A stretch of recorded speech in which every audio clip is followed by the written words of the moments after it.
Israeli strategy to take the Gaza Strip. The Israelis will have three distinct phases in the combat. First, a concentration of troops on the edge of the Gaza Strip, supported by artillery, armor, mortars, and air support.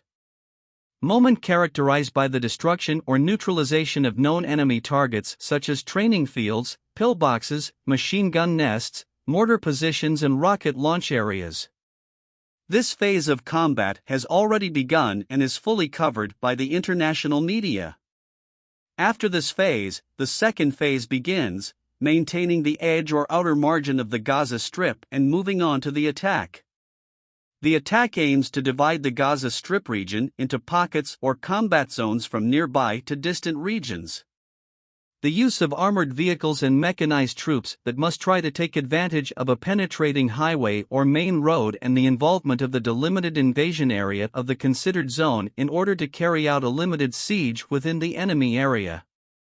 The size of this initial combat zone must have a maximum area that allows ground troops to advance and join armored troops in a maximum of 72 hours. The use of helicopter forces to disembark troops at dominant points of terrain in this area can be used. Along with these actions, the use of artillery to break down pockets of resistance completes the combat picture.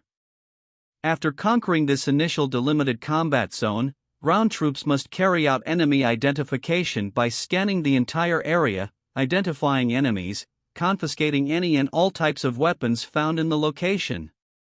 Actions must continue until this area stabilizes.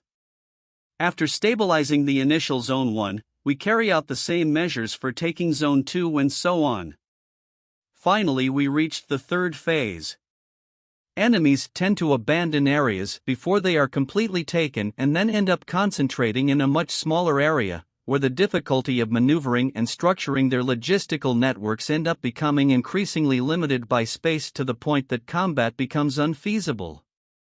And the war changes from its asymmetric situation to a conventional combat in which all the advantages are for the Israeli troops, with only the total and unconditional surrender of Hamas remaining.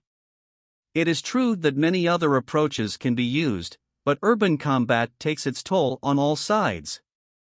A bloody and rapid attack will cause many civilian victims, and relatives have joined the ranks of Hamas, and the war will never end. Another way would be a very short-term attack that would not allow Hamas to be effectively suffocated, as the enemy will restructure its combat power over time and attack again. I believe that the initial strategy will be adopted, and I ask that you collaborate by leaving your comments, leaving your like, and sharing with your friends if you like the content. To the next.